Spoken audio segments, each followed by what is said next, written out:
কোরআনের দাওয়াত নিয়ে যায়, বাংলাদেশের প্রত্যেকটি অলিয়ার গলি আল্লাহর কোরআনের দুর্জয় ঘাঁটিতে পরিণত হয়েছে।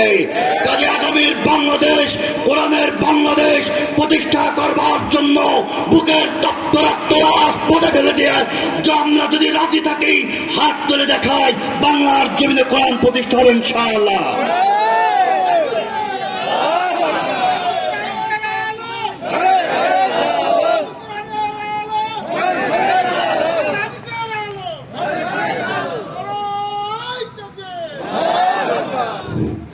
আমার কথা পেছাই যাচ্ছে, কারণ সামনে হচ্ছে এনার্জি, আমার শ্রোতা। আলহামদুলিল্লাহ আপনার কিছুটা অ্যাক্টিভ হয়েছেন, ঠিক আছে না? চলেন আলোচনায় আমরা ঢুকি। শান্তি যদি প্রতিষ্ঠা করতে হয়, কোরআনের আইন ইসলাম এই সমাজে বাস্তবায়ন করতে হবে। এ ব্যাপারে আল্লাহ পাক রব্বুল আলামিন কোরআনুল কারীমের মধ্যে কি বলছেন চলুন। আল্লাহ পাক রব্বুল আলামিন বলেন, শারা'a লাকুম মিনাদ-দীনি মা ওয়াসসা বিহি নূহান ওয়াল্লাযী আওহাইনা ইলাইক। আল্লাহ পাক বলছেন, আমি তোমাদের দ্বীনের মধ্যে, ইসলামের মধ্যে আমি তোমাদের জন্য কিছু শরিয়াত দিয়েছি, আইন দিয়েছি, নিয়ম কানুন দিয়েছি, বিধিবিধান দিয়েছি। এই বিধিবিধানগুলো কেন দিলেন? চুমু খাবো, তাকে তুলে রেখে দেবো নাকি? তাহলে কি করতে হবে? বাস্তবায়ন করা লাগবে। আর এই বাস্তবায়ন করবার জন্যই আল্লাহ রাব্বুল আলামিন যুগে যুগে অনেক নবী আর রাসূল প্রেরণ করেছেন। সকল নবীদের উপরে আল্লাহ রাব্বুল আলামিন এই দায়িত্বটাই দিয়েছিলেন, আল্লাহ জমিনে আল্লাহর দ্বীন প্রতিষ্ঠা করা লাগবে। এই দায়িত্বটা নবীদের পরে চাপিয়ে দিয়েছিলেন।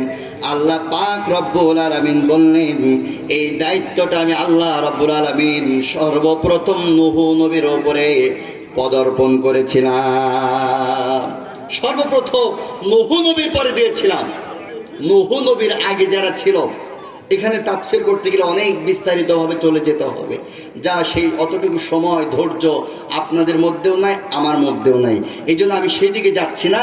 তবে নূহ নবীর পর থেকে ইকামাতে দ্বীন, আল্লাহ জমিন আল্লাহ দ্বীন প্রতিষ্ঠা করবার এই মিশন, এই ভিশন শুরু হয়েছে। নূহ নবীর আগে যারা ছিল তারা শুধুমাত্র তাদের সন্তানাদির কাছে কোরআনের দাওয়াত দিয়েছে। ভাইয়ের আমার, এরপর আল্লাহ রাব্বুল আলামিন বললেন, নূহ নবীকে নির্দেশ দিলাম। এরপর আমি মুহাম্মদুর রাসূলুল্লাহ সাল্লাল্লাহু আলাইহি ওয়াসাল্লামকে নির্দেশ দিলাম। এরপর আল্লাহ রাব্বুল আলামিন হযরতে ইব্রাহিম নবীর কথা বললেন। হযরতে ইব্রাহিম আলাইহিস সালামকে একই নির্দেশ দিলেন। মুসা আলাইহিস সালামকে একই নির্দেশ দিলেন। হযরতে ঈসা আলাইহিস সালামকে আল্লাহ রাব্বুল আলামিন একই নির্দেশ দিলেন। আর ওই নির্দেশটা হচ্ছে আন আকিমুদ্দিন, এই জমিন জাত আইন প্রতিষ্ঠা করা লাগবে। তার আল্লাহ পাক বলেন, আন আকিমুদ্দিন, জমিন জাত আইন প্রতিষ্ঠা করা লাগবে তার। ওয়ালা তাতাফাররাকু ফি, আর আল্লাহ জমিনে আল্লাহর দ্বীন প্রতিষ্ঠার ব্যাপারে কোনো ইখতিলাফ চলবে না, দলাদলি চলবে না, মত পার্থক্য চলবে না, মত পার্থক্য চলবে না, মত ভিন্নতাও চলবে না। ভাইয়ের আমার, এখানে একটা বিষয় আছে। আল্লাহ পাক কেন বললেন ওয়ালা তাতাফাররাকু ফি? মত পার্থক্যের কথা কেন বললেন? কারণ ইসলামের অনেক বিধিবিধান রয়েছে যার মধ্যে মত পার্থক্য রয়েছে। যেমন নামাজ, আমরা যখন নামাজে দাঁড়াই আল্লাহু আকবার বলে, অনেকেই নাভির নিচে হাত বাঁধে, আছে না নাই? অনেকেই বুকের উপরে হাত বাঁধে, অনেকেই নাভির নিচেও হাত বাঁধে না, বুকের উপরেও হাত বাঁধে না, হাত একেবারে ছেড়ে দেয়। মত পার্থক্য আছে না নাই?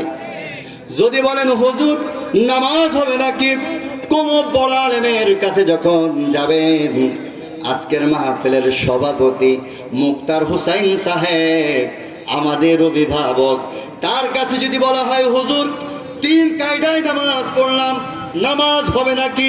হুজুর বলবেন অবশ্যই নামাজ হয়ে যাবে, কারণ এখানে মত পার্থক্য করার সুযোগ আছে, ইখতিলাফ করার সুযোগ আছে। হাদিস যেহেতু তিনটায় রয়েছে, নামাজ হয়ে যাবে। কিন্তু আল্লাহ পাক বলেন দিন প্রতিষ্ঠার ক্ষেত্রে, আল্লাহ জমিন আল্লাহর হুকুম প্রতিষ্ঠার ক্ষেত্রে ওয়ালা তাতাফাররাকু ফি, কোনো দলাদলি চলবে না, কোনো ইখতিলাফ চলবে না, মত পার্থক্য চলবে না।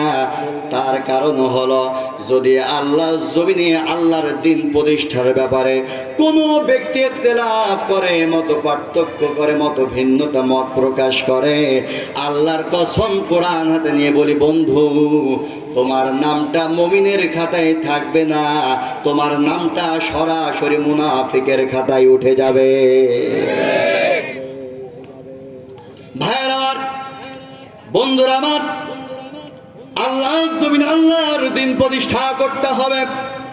বলতে পারেন হুজুর আমার দেশে 16 কোটি মুসলমান এই বাংলাদেশের মধ্যে বসবাস করে, আমার দেশে 5 ওয়াক্ত নামাজ হয়, আমার দেশে 5 ওয়াক্ত আজান হয়, আমার দেশে আলেম ওলামার অভাব নাই, আমার দেশে পীর বুজুর্গের অভাব নাই, ইসলামিক আন্দোলনের কর্মীর অভাব নাই, নেতার অভাব নাই, আমার দেশে তো ইসলাম রয়েছে, আমার দেশের